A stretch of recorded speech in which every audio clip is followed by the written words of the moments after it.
Les chats et les chiens sont deux des animaux de compagnie les plus populaires au monde. On pense généralement qu'ils ne s'entendent pas, et il est rare qu'ils deviennent amis. C'est l'une des raisons pour lesquelles l'histoire d'une amitié entre un lion nommé Bondigger et un petit dachshund nommé Milo est vraiment spéciale. Il est difficile d'imaginer ce qu'un énorme lion peut avoir en commun avec un petit dachshund. Tout a commencé lorsque les travailleurs du parc ont commencé à s'occuper d'un petit lionceau, abandonné par sa mère. Le bébé était né malade. Les vétérinaires lui ont ensuite diagnostiqué une ostéoporose. La mère a donc décidé d'abandonner son petit. Ce sont les soi-disant règles de la jungle. Les faibles sont abandonnés car ils mettent en danger le bien-être du groupe. C'est ainsi que notre protagoniste pelucheux s'est retrouvé seul. Bien sûr, le personnel du parc n'est pas resté les bras croisés. Il savait que les lions sont des animaux sociaux et aimant la liberté. Lorsqu'ils sont confinés, ils ressentent souvent du stress à cause de l'espace limité et de la solitude. Ainsi, même ces rois de la jungle énormes et musclés ont besoin de compagnie. Les travailleurs du parc le savaient et ont commencé à chercher d'urgence des solutions. Ils ont décidé de mettre le bébé dans un enclos séparé pour l'allaitement et d'y placer un dachshund de 2 ans nommé Milo.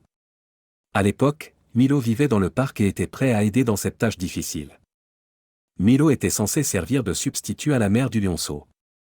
Au début, les travailleurs s'inquiétaient que le chat et le chien ne s'entendent pas, mais un véritable miracle s'est produit quelques secondes après leur rencontre. Milo a commencé à renifler le petit lion.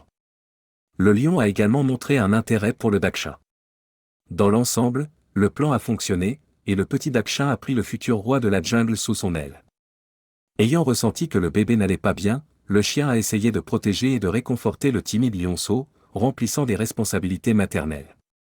À tel point que Bondigger obéissait au dachshund. Même après avoir un peu grandi, tout ce que le chien avait à faire était de faire un bruit pour que le lion recule et comprenne qu'il avait tort. Pendant environ 5 ans, Milo et Bondigger ont été inséparables. Aujourd'hui, ce couple inhabituel vit ensemble et passe tout son temps l'un avec l'autre. Ils dorment et jouent ensemble. Ils mangent même de la viande crue ensemble.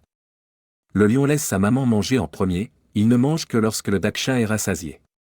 Ce qui est le plus étrange, c'est que le lion a une nature prédatrice et n'agit pas toujours comme un mignon petit chaton.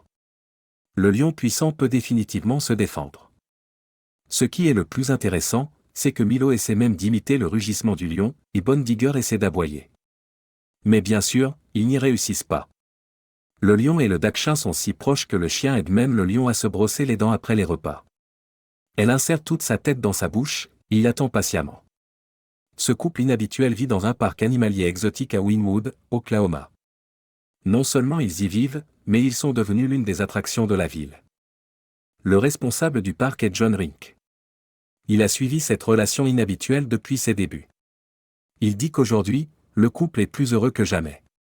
Ils divertissent les visiteurs du parc en jouant, courant, sautant et s'amusant tout simplement. Ce qui est intéressant, c'est que 2 autres dachshunds nommés Boulette et Angèle ont également participé aux soins du lion. Ils s'entendaient aussi avec Bondigger, bien qu'ils ne soient pas devenus aussi proches de lui que Milo. Aujourd'hui, le lion pèse 226 kg, et sa maman dachshund paraît absolument minuscule en comparaison. Le lion chérit cette relation. En jouant, il veille à ne pas être trop brusque. Il comprend probablement qu'il peut blesser Milo, et est donc extrêmement prudent. Cette histoire nous montre que même des animaux qui semblent différents et ont des modes de vie différents peuvent trouver un moyen de s'entendre et de construire des relations incroyablement fortes. Malheureusement, on ne peut pas toujours en dire autant des humains. Nous avons beaucoup à apprendre des animaux. Amis, dites-nous ce que vous pensez de ce couple inhabituel dans les commentaires. C'est tout pour aujourd'hui. Évaluez la vidéo et à bientôt.